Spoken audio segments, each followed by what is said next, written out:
Bismillahirrahmanirrahim. Alhamdulillahi wa salli wa sallim wa barik ala sayyidina Muhammad al-Fatih lima ughliq wal khatim lima sabaq. An-nasiril haqq bil haqq wal hadi ila siratikal mustaqim sallallahu alaihi wa ala alihi wa sahbihi haqqa qadrihi wa miqdarihi al-azim. Allahumma rizqna fahman nabiyyin wa hifdzal mursalin hamma malaikatil muqarrabin. Allahumma aghnina bil alim wa zayyinna bil halim wa akrimna bit taqwa wa jimilna bil afiyah. Allahumma rizqna ilman ladunni wa mashallah salihani wa hafadhani subhanallah alhamdulillah wa la ilaha illallah wallahu akbar wa la hawla wa la quwwata illa billahil aliyyil azim adada kulli harfin kutiba wa diktat abadal abidin dahran dahilin subhanaka la ilma lana illa ma 'allamtana innaka antal alimul hakim. Qala al-mu'allif sayyidina al-imam Ahmad ad-Dirdi Syekh Hasan bin Muhammad Mashad fi ta'rifi ma الخريجة البهية وشارع البهجة السنية شرح خليل البرية البهية في علم التوحيد لأن قال رضي الله عنه ونفعنا بهما بعلومهما في دارنا آمين رضي الله تعالى عنهم أجمعين. المستحيل في حقه تعالى ويستحيل ضد ما تقدم من صفات الشامخات فعلى ما إلى آخر الله أعلم. الحمد لله. Jadi syukur kita aturkan kehadirat Allah Subhanahu wa taala atas segala nikmatnya yang melimpah ruah di setiap saat waktu detik nafas kita apapun selama ini saat ini akan datang setelah kita nikmati, miliki, dapatkan, punya, rebut, raih dengan susah payah atau tanpa susah payah, sebaik secara lahir atau secara batin, semua itu adalah nikmat semata dari Tuhan kita Allah Subhanahu wa taala, bukan karena sebab kerja keras kita, upaya kita, usaha kita, banting tulang kita, siang malam kita. Mudah-mudahan berkat duduk kita bersama tempat yang penuh nikmat ini sebagai tetamu Allah di rumah Allah bersimpuh setiap kita saat ini. Alhamdulillah di hadapan Tuhan kita semata Allah datang memenuhi seruannya dan berupaya untuk mengenalnya lebih jauh agar kita menjadi semata hambanya. Kita berharap Allah Subhanahu wa taala dengan sebab kumpul kita di salah satu taman daripada taman surga ini di waktu Allah Subhanahu wa taala limpahkan sebanyak-banyaknya karunia terhadap hambanya waktu antara maghrib dan isya, dan di hari-hari yang paling mulia yang paling Allah cintai amal-amal seseorang hamba di sini padanya, yaitu hari-hari bulan Dzulhijjah dari awal sampai 10. Kita berharap Allah sempurnakan segala nikmatnya kepada kita dan golongan kita sebagai hamba-hamba yang pandai mensyukuri segala nikmatnya. Allahumma amin. Senantiasa salawat salam Allah limpahkan kehadirat junjungan agung kita Nabi besar Muhammad sallallahu alaihi wasallam kekasihnya sebagai panutan bagi setiap kita untuk lebih mengenalnya dan menjadi semata hambanya. Sukses lahir batin dunia sampai kelak akhirat bagi keluarganya, sahabat, pengikut dan para pencintanya. Kita harap Allah mantapkan langkah kita sempurna dalam mengikuti jejak langkahnya, dan harapan kita mudah-mudahan kalau Allah masukkan kita ke dalam surga bersamanya. Amin. Allahumma amin. Amin. Allahumma amin. Insyaallah kita berada di hari-hari, di malam-malam yang Allah Subhanahu wa taala bersumpah atasnya. Allah mengatakan wal fajri wa layalin ashr, demi waktu fajar dan malam-malam 10, bersumpah Allah Subhanahu wa taala atas malam-malam 10, dan kebanyakan ulama mengatakan malam-malam 10 itu yaitu adalah malam-malam diawali dari awal malam bulan Dzulhijjah, malam 1 sampai 10, begitu juga hari-harinya. Yang Rasulullah mengatakan yang paling disukai oleh Allah Subhanahu wa taala amal seseorang hamba, amal kebaikan seseorang hamba di hari-hari ini, di malam-malam hari ini. Mudah-mudahan Allah berikan kita taufik sebanyak-banyaknya melakukan amalan-amalan yang baik insyaallah. Allahumma amin.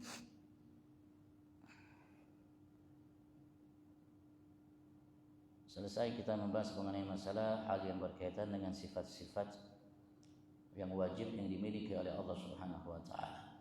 Ada 13 sifat, tidak disebutkan di sini sifat ma'nawiyah karena sifat ma'nawiyah adalah penegasan dari sifat-sifat ma'ani. Ketika Allah Subhanahu wa taala memiliki sifat ma'ani, berarti ma'nawiyah itu ikut secara langsung otomatis dengan sifat-sifat ma'ani.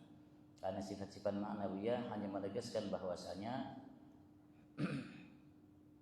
apa yang tertera dalam sifat ma'ani itu betul-betul ada.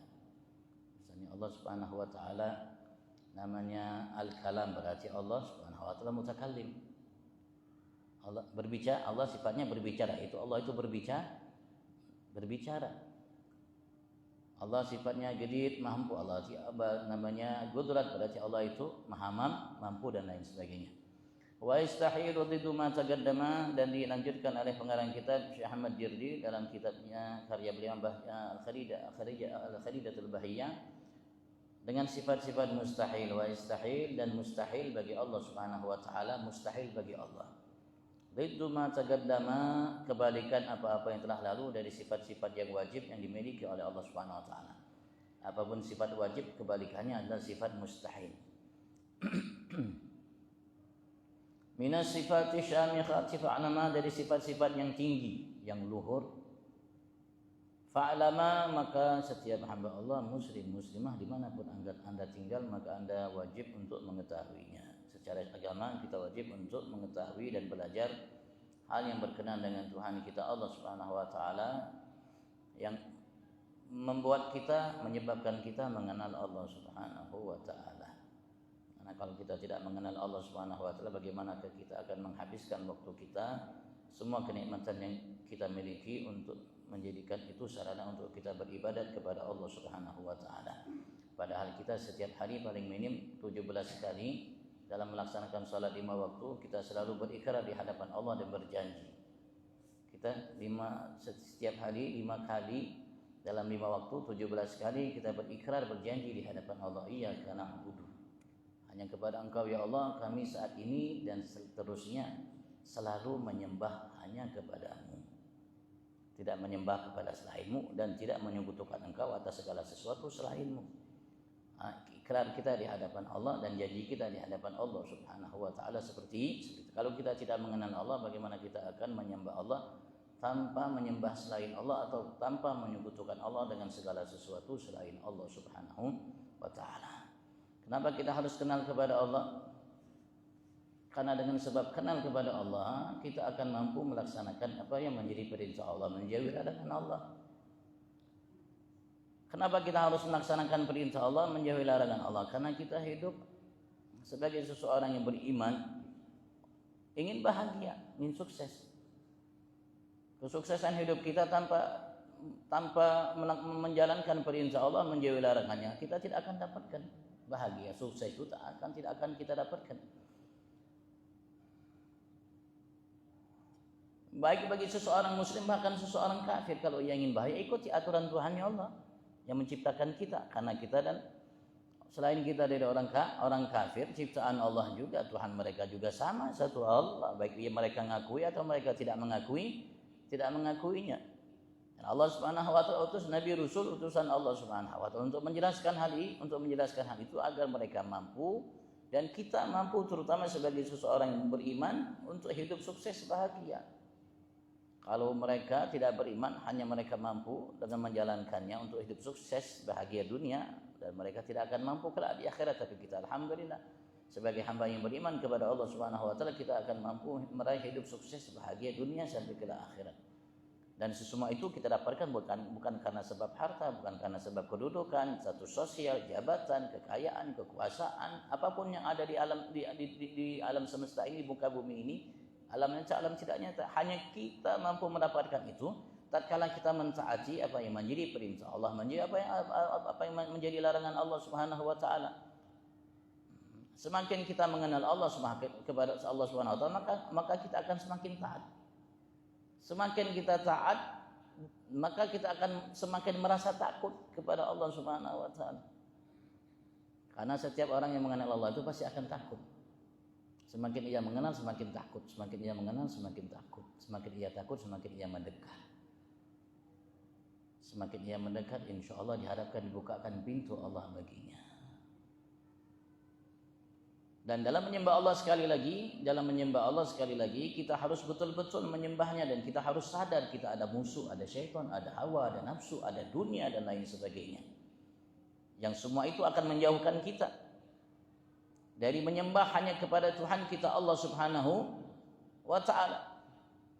Dan secara agama, karenanya kita diwajibkan untuk selalu belajar sampai kapan, kata Rasulullah, minal mahdi ilal lahdi. Jadi semenjak kita lahir sampai kita mati.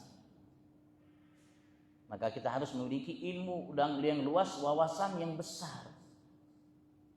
Jangan sampai kita merasa puas dengan apa yang sudah kita raih rebut, karena ilmu masih banyak. Karena ilmu masih luas, masih banyak yang kita tidak tahu. Bahkan Imam Syafi'i pun beliau mengatakan, ketika bertambah ilmuku, maka bertambahlah keyakinanku bahwasanya aku ini masih bodoh. seorang yang hebat luar biasa, seorang namanya ulama yang sebelum 150 tahun namanya kelahirannya Rasulullah sudah ceritakan akan dirinya.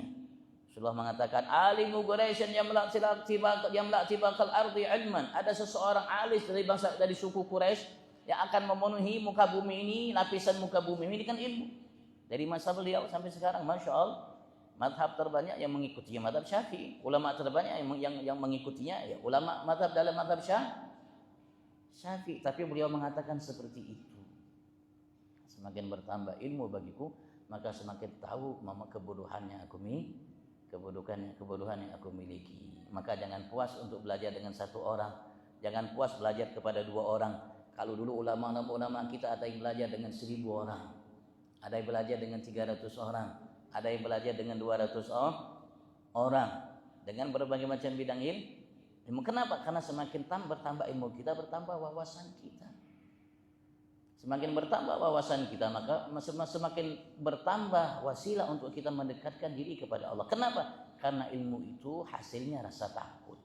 Al-ilmu khasyah kulluh yu'rab bidzaka ahluh. Ilmu itu adalah rasa takut kepada Allah. Makanya ketika Allah Subhanahu wa taala mensifatkan para ulama, Allah mengatakan innama yakhsyallaha min ibadihil ulama, dalam firman-Nya. Sesungguhnya seseorang yang selalu merasa takut kepada Allah dari hamba-hambanya adalah mereka para ulama. Semakin bertambah ilmu kita, akan semakin bertambah rasa takut kita kepada Allah Subhanahu taala.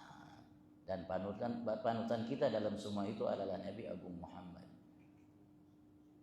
Panutan dalam kita beribadat, panutan dalam kita menjalankan ibadat, panutan dalam kita menjalankan kehidupan kita sehari-hari, siapapun kita, apapun status dan profesi sosial kita. Alhamdulillah, Allah Subhanahu wa taala dalam syariat, dalam agama dan Rasul sallallahu alaihi wasallam mendidik kita, mengarahkan kita secara dalam syariat, agama dan dunia, dalam kehidupan kita sehari-hari, cara kita makan, tidur, berdiri dan apapun yang kita lakukan itu sama. Kita disamakan oleh Nabi besar Muhammad dengan seorang presiden. Kita disamakan oleh Nabi Muhammad dengan seorang maharaja. Karena syariat yang dibawa oleh Nabi Muhammad sama.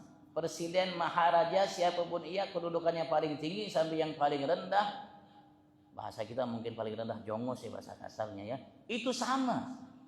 Maksudnya mungkin hikmah yang bisa kita ambil, kita secara agama disamakan oleh Nabi Agung Muhammad, itu yang syukur dari Allah dengan presiden.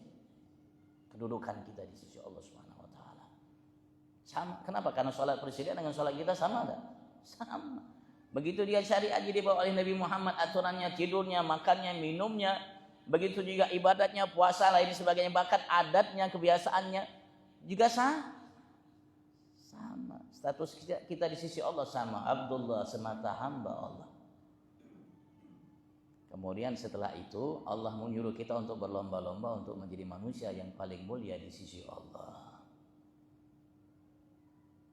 Dan Allah mengatakan inna akramakum indallahi atqakum. Sesungguhnya yang paling mulia di antara kalian wahai hamba-hambaku di sisiku Allah yang paling bertakwa di antara kalian. Bukan presiden, bukan raja, bukan perdana menteri, bukan sultan, bukan yang paling bertakwa kepada Allah, itulah yang paling mulia kata Allah. Artinya kita disamakan oleh Allah, kita disamakan oleh Nabi Agung Muhammad sallallahu alaihi wasallam.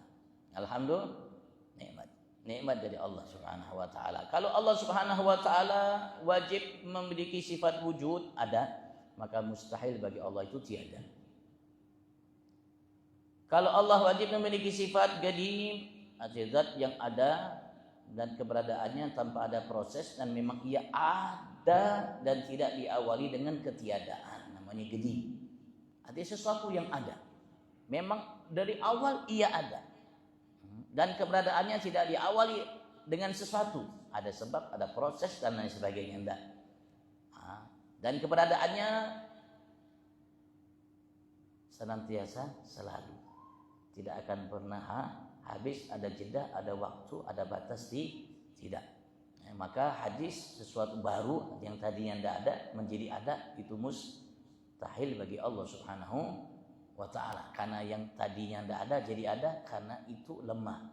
Karena ia lemah, maka sebelumnya tidak ada jadi Karena Allah kuat memang ada dari sebelumnya, dan keberadaannya tanpa ada proses, dan tidak ada ikut campur satupun selain Allah dalam adanya. Hanya Allah Subhanahu wa taala. Selain Allah Subhanahu wa taala namanya hadis, maka hadis bagi Allah sifat mustahil. Selain Allah namanya hadis. Selain Allah apapun hadis. Sang Maha Pencipta di alam semesta ini hanya Allah, Al-Khaliq, dan selain Allah makhluk, ciptaan.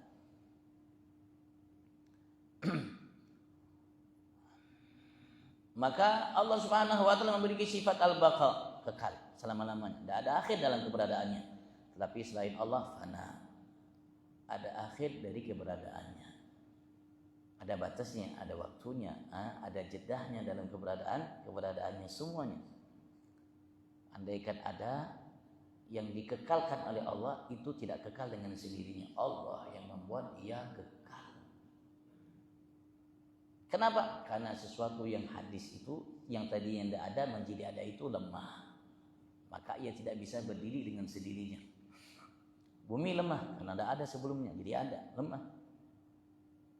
Maka ada batas waktu dalam keberadaannya. Begitu juga langit lemah. Begitu juga arsy lemah, begitu juga kursi lemah, tak mampu berdiri dengan sendirinya dalam keberadaannya. Tadinya ia tiada, kemudian ia diadakan, diciptakan oleh Allah Subhanahu wa taala setelah Allah ciptakan bumi. Setelah Allah ciptakan langit, baru Allah ciptakan arsy-Nya Allah Subhanahu wa taala.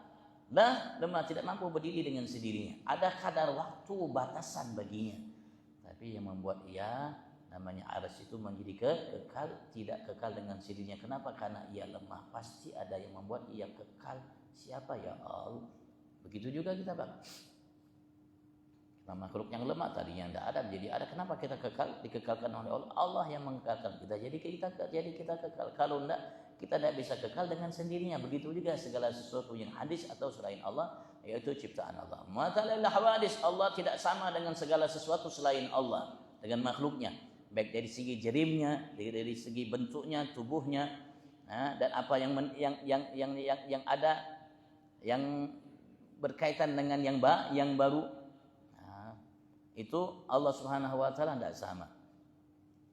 Allah tidak sama. Allah Ahad, Esa, tunggal, zatnya tunggal, sifatnya tunggal, begitu juga fi'ilnya tunggal. Allah tidak terdiri dari bagian-bagian yang ada, tidak terdiri dari bagian atas, dari bagian tengah, dari bagian bawah. Seperti kita manusia ada bagian atas, bagian tengah, bagian bawah. Allah tidak seperti itu. Begitu juga Allah tidak sama dengan segala sesuatu selain Allah Subhanahu wa taala. Kenapa? Ulama mengatakan tidak sama karena kalau sama berarti lemah. Sama berarti tidak maha segalanya. Karena ada yang sama dengannya. Masih belum oke bahasa kita. Masih belum the best of the best. Belum, kenapa? Karena ada yang menyamainya. Walaupun Allah menjelaskan dia punya tangan, dia punya mata dan lain sebagainya, tapi tidak sama dengan tangan kita, mata kita, dan tidak sama dengan tangan mata selainnya dari makhluk yang diciptakan oleh Allah Subhanahu wa taala. Allah qiyamu bi nafsi, Allah berdiri dengan sendiri. Hati Allah tidak membutuhkan selainnya. Allah tidak membutuhkan, hati mampu berdiri dengan sendiri, tidak membutuhkan selainnya. Tidak membutuhkan namanya atas, tidak membutuhkan bawah, tidak membutuhkan atas, tidak membutuhkan kursi, tidak membutuhkan matahari, tidak membutuhkan malaikat, tidak membutuhkan nabi rasul, tidak membutuhkan selainnya. Karena sifat yang membutuhkan itu sifat yang lemah. Karena ia lemah maka ia membutuhkan. Allah Maha Kuat. Allah tidak membutuhkan, bukan berarti Allah menciptakan arsy, Allah membutuhkan arsy, enggak. Allah menciptakan kursi, Allah membutuhkan kursi, enggak. Allah menciptakan langit bumi, malaikat dan nabi rasul, Allah membutuhkan mereka, enggak. Kenapa? Sekali lagi, sifat yang membutuhkan itu adalah sifat sesuatu yang lemah. Karena ia lemah maka ia membutuhkan. Bukan berarti Allah menciptakan arsy, Allah menciptakan kursi karena Allah membutuhkan arsy dan kursi. Karena makhluk yang terbesar yang diciptakan oleh Allah adalah arsy. Rabbul Arsyil Karim, Rabbul Arsyil Azim, kata Allah. Yang paling besar arsy. Nanti atap surga Allah yang paling tinggi firdaus adalah arsy-Nya Allah Subhanahu wa makhluk yang paling ciptaan yang paling besar agung. Allah Subhanahu wa taala. Allah juga tidak membutuhkannya. Allah tidak membutuhkan siapapun apapun. Allah tidak membutuhkan masa, waktu dan lain sebagainya. Sekali lagi, karena sifat membutuhkan itu sifat yang lemah. Tapi selain, maka mustahil bagi Allah membutuhkan selainnya. Allah maha mengetahui, maka mustahil Allah itu jahal, tidak mengetahui. Apapun yang ada di alam semesta ini Allah tahu. Ya'lamu ma fis samawati wa ma fil ardi, Dia tahu yang di langit, yang di bumi. Dan Ia tahu semuanya secara global dan secara terperinci. Dari awalnya, sebelumnya sampai akhirnya Allah tahu.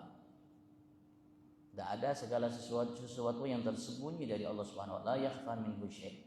Tidak ada sesuatu apapun yang ada di alam semesta ini yang tersembunyi dari Allah, yang tidak diketahui Allah. Semua diketahui oleh Allah Subhanahu wa taala. Maka jahal, tidak mengetahui, itu sifat mustahil bagi Allah Subhanahu wa taala. Wal maut, Allah itu hayy, hidup, maut, mati, itu mustahil bagi Allah Subhanahu wa taala. Allah itu qudrat, maha mampu, ajiz, namanya lemah, itu mustahil bagi Allah Subhanahu wa taala. Allah memiliki sifat iradah, menginginkan, menghendaki tanpa terpaksa. Maka terpaksa itu sifat mustahil bagi Allah Subhanahu wa taala. Maka segala sesuatu yang terjadi di alam semesta ini terjadinya karena kehendak Allah, keinginan Allah. Dan Allah dalam menghendaki, menginginkan sesuatu tanpa ada paksaan dari selainnya. Begitu juga bahkan Allah, ketika Allah memberikan kita balasan atas amal kita karena kehendak Allah semata, bukan paksaan. Andaikan Allah memerintahkan kita sesuatu, Allah tidak memberikan balasan, Allah tidak zalim terhadap kita. Kenapa? Karena kekuatan kita dalam melakukan sesuatu kebaikan itu datangnya dari Allah. Ketika kita melakukannya, cukuplah anugerah dari Allah semata bagi kita tatkala kita mampu melakukan hal itu, walaupun Allah tidak memberikan balasan bagi kita. Kenapa? Karena kita sudah mampu memanfaatkan waktu kita untuk yang menjadi perintah Allah yang diinginkan oleh Allah Subhanahu wa taala. Allah memberikan kita pahala atas amal kita, fadlan wa wujudan, hanya sekedar anugerah semata dari Allah karena kedermawanan Allah. Andaikan Allah masukkan semua yang penghuni alam semesta ini ke dalam neraka, Allah tidak zalim. Andaikan Allah masukkan semua namanya makhluk, malaikat, nabi, rasul dan lain sebagainya dalam neraka, Allah tidak zalim, karena sifat Allah itu adil, tidak zalim. Allah Subhanahu wa taala berbicara, maka mustahil bagi Allah itu namanya bisu. Allah juga mendengar, mustahil bagi Allah itu tuli. Allah melihat, maka mustahil bagi Allah itu buta. Apapun yang namanya yang dimiliki oleh Allah dari sifat-sifat yang wajib, yang kemarin, yang menunjukkan kemuliaan Allah, ketinggian Allah, kebesaran Allah Subhanahu wa taala, lawannya adalah sifat mustahil. Li'annahu law lam yakun mausufan biha, karena sesungguhnya andaikan Allah Subhanahu wa taala tidak bersifat dengan sifat-sifat yang wajib itu yang kita pelajari, wujud, qidam dan sebagainya, lakana bisiwa fi ma'rufa, maka sungguh Allah Subhanahu wa taala dikenal dengan sifat yang selainnya. Kalau Allah tidak hidup berarti Allah mati, karena tidak mungkin sesuatu itu hidup mati dalam satu kondisi, dalam satu keadaan hidup hidup dia mati, tidak mungkin juga, karena Allah ini alim jahil, orang itu berilmu dan jahil, tidak mungkin juga. Ya kalau tidak berilmu, kalau jahil ya jahil, walaupun ya berilmu itu tidak mungkin seseorang itu mengetahui semua ilmu kecuali hanya Allah Subhanahu wa taala. Ada sifat dia, tapi ya tidak bisa disatukan. Maka kalau seandainya Allah tidak bersifat dengan sifat semua itu, maka Allah berarti hadis sesuatu yang baru. Kenapa? Karena ia sama dengan selainnya. Dan padahal Allah Subhanahu wa taala mustahil sama dengan selainnya. Wa kullu man qama bihi siwaha, maka semua siapapun yang memiliki sifat-sifat yang lemah itu, yang bukan yang tinggi itu, kalau Allah Subhanahu wa taala tidak memiliki sifat yang tinggi itu, ia memiliki namanya selainnya dari sifat-sifat yang mulia itu, sifat-sifat mustahil itu, fawalladzi fil bagri katanaha, berarti Allah Subhanahu wa taala namanya ia membutuhkan kepada selainnya.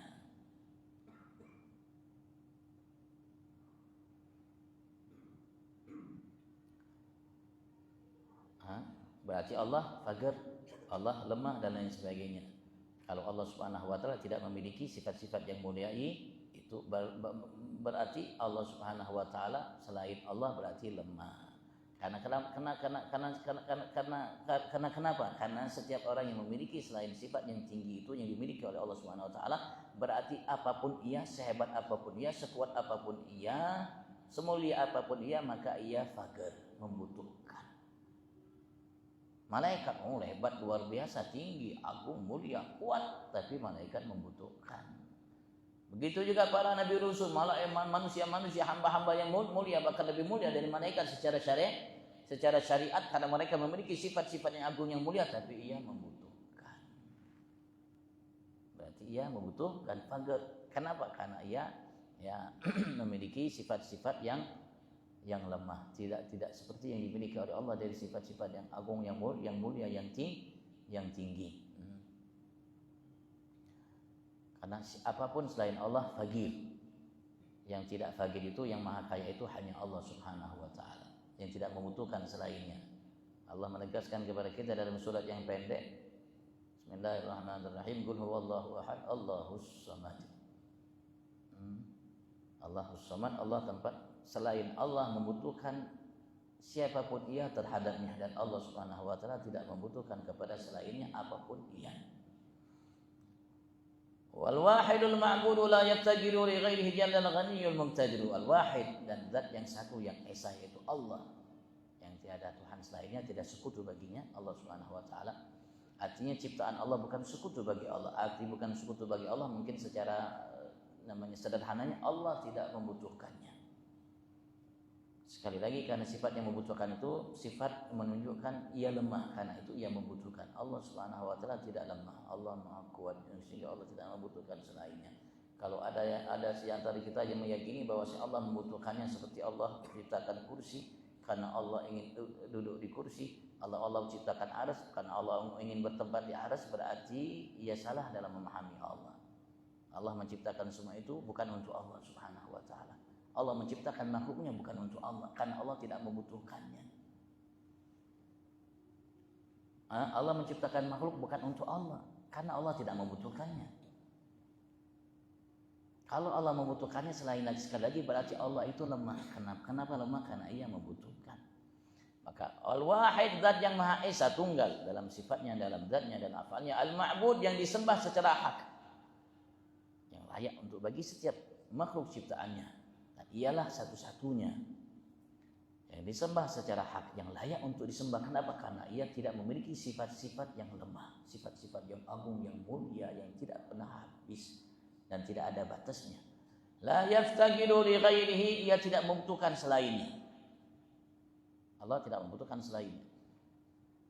Bahkan selainnya selalu membutuhkan ia. Langit membutuhkan Allah, bumi membutuhkan Allah, arsy membutuhkan Allah, kursi membutuhkan Allah, malaikat, manusia, nabi, rasul, semua selain Allah membutuhkan Allah Subhanahu wa taala. Tidak ada yang tidak membutuhkan Allah, apapun dan siapapun.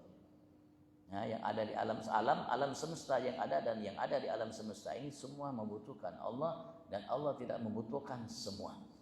Jallal Ghani, zat yang maha agung dalam kekayaannya, yang memang betul yang maha kaya. Kenapa? Karena ia tidak membutuhkan selainnya. Yang kaya hidup selain Allah membutuhkan selainnya. Walaupun kita seorang itu kaya sekaya-kayanya, tapi ia membutuhkan selainnya. Tidak ada namanya orang yang paling kaya di muka bumi yang tidak membutuhkan selainnya. Kalau tidak membutuhkan selainnya, bagaimana ia makan? Apakah harus nanam sendiri padinya atau makanan yang dimakan? Atau harus nyari sendiri di laut, di sungai untuk dia makan? Atau harus masak sendiri? Tidak bisa. Kenapa? Karena memang ia faqir. Yang tidak membutuhkan selainnya hanya Allah. Al-Muqtadiru, zat yang maha mampu untuk melakukan apa yang dikehendaki oleh Allah Subhanahu wa taala, dan kemampuan Allah tanpa batas. Kalau kemampuan kita manusia ada batasnya.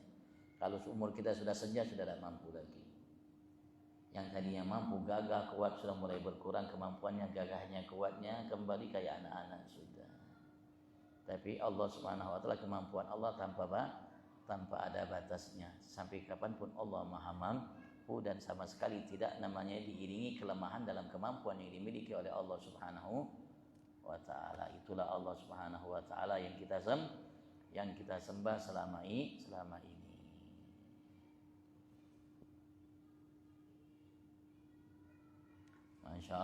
Masya Allah. Jaiz fi haqi ta'ala, sifat yang jaiz pada haknya Allah Subhanahu wa taala. Wallahu a'lam. Ya, kita mengenal Allah Subhanahu wa taala kadar yang Allah Subhanahu wa taala izinkan untuk kita mengenalnya. Kita dalam mengenal Allah hanya kadar yang diizinkan oleh Allah untuk kita mengenalnya. Allah mengatakan dalam ayat kursi, wala yuhituna bi syai'in min ilmihi illa bima syaa.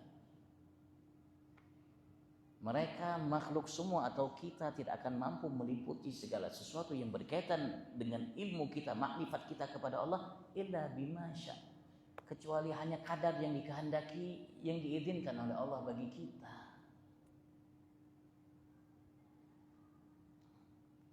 Itu hanya kadar itu aja, Bang. Dan Allah tidak mewajibkan kita untuk melebihi kadar kita. Kita sekedar mengenalnya agar kita tahu paham apa yang kita sembah, zat yang kita sembah. Sekali lagi, ya tergantung ma'rifat kita kepada Allah, kenalnya kita kepada Allah, maka kita akan mampu melaksanakan apa yang menjadi perintahnya, menjauhi apa yang menjadi larangannya. Dan semakin kita mengenal, maka kita insya Allah akan semakin banyak melakukan apa yang membuat kita lebih dekat dengannya. Karena semakin seseorang hamba itu kenal dengan Tuhannya Allah, maka ia akan semakin mendekat dengannya. Makanya kita diwajibkan untuk mengenal Allah, belajar tauhid. Fa'alam annahu la ilaha illallah. Ya. Dan kitab tauhid yang paling luas, yang tidak ada satu manusia mampu untuk membeberkan semuanya adalah kitab suci Al-Quran. Itu kitab tauhid. Semua Al-Quran itu mendidik kita untuk mengenal Tuhan kita Allah yang Maha Esa. Terutama dalam surat yang kita baca, Al-Fatihah, yang merupakan sari dari kitab suci Al-Quran. Itu di dalamnya ada tauhid, bagaimana kita mengenal Tuhan kita Allah Subhanahu wa taala yang kita sembah. Bagaimana kita akan menyembah yang kita tidak kenal.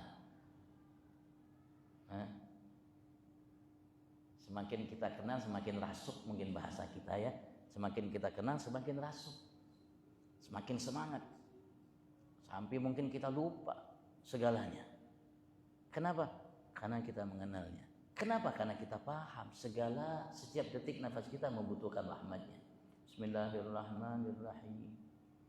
Alhamdulillahirabbil alamin arrahman. Dalam kehidupan kita di dunia ini, siapapun ia, sehebat apapun ia, setinggi apapun martabat kedudukannya, sekuat apapun ia, membutuhkan rahmatnya Allah.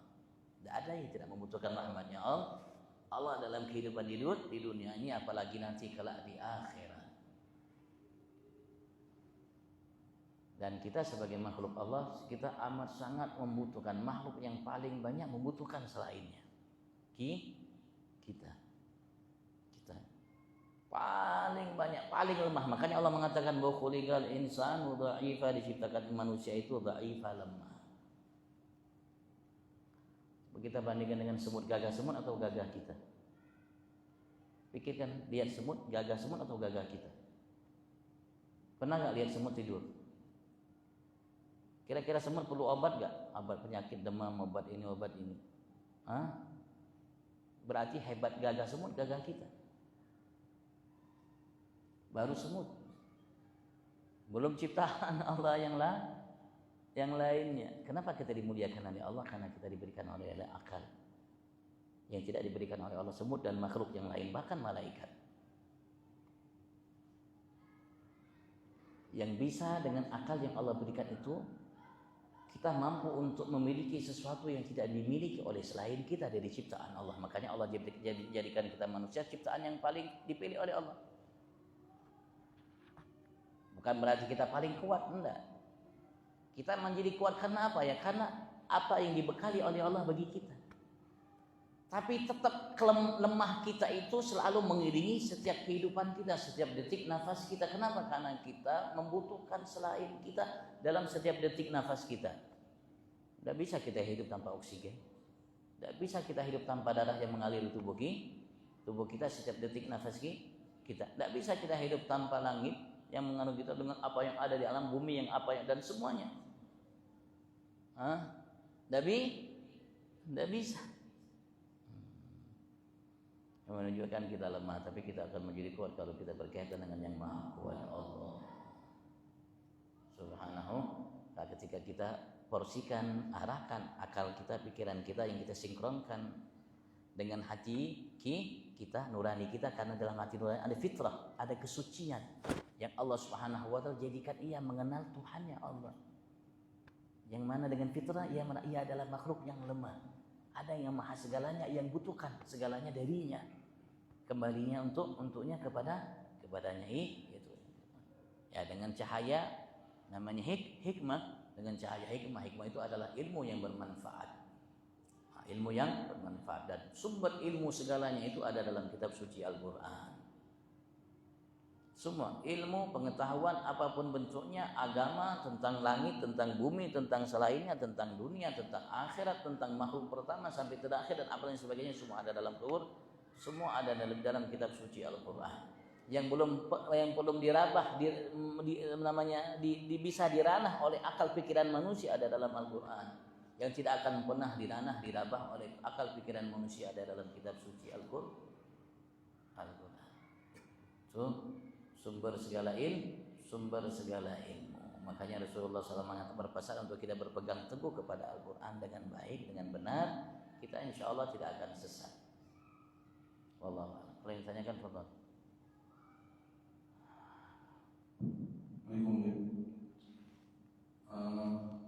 Seberapa penting kita untuk belajar sifat 20?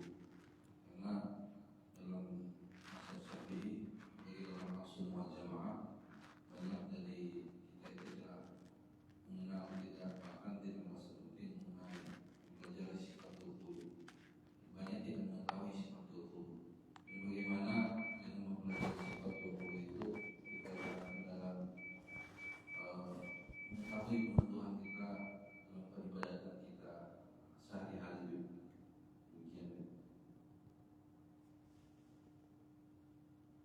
Sebetulnya belajar hukumnya wajib ya.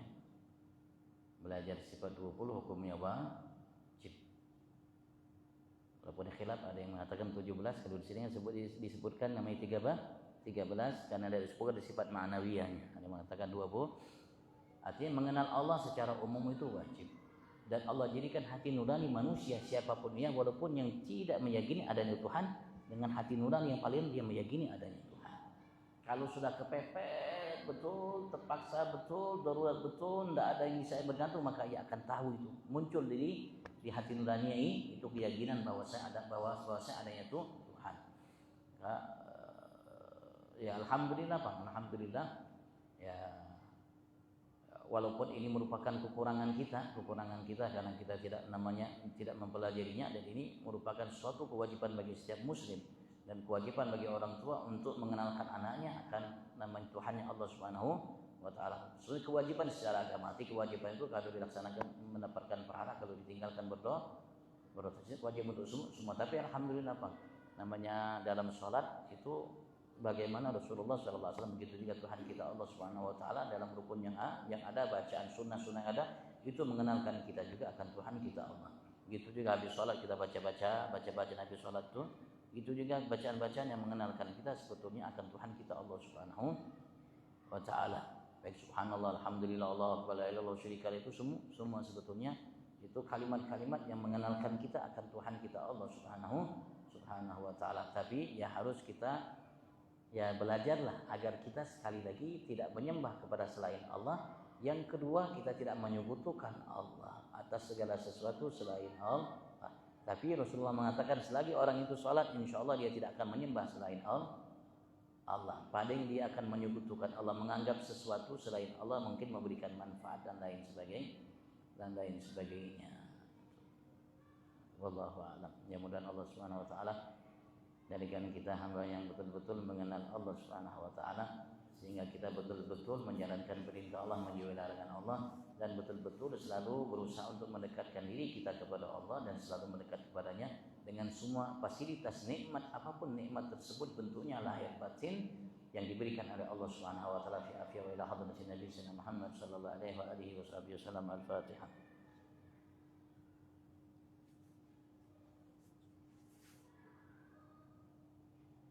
Assalamualaikum warahmatullahi wabarakatuh.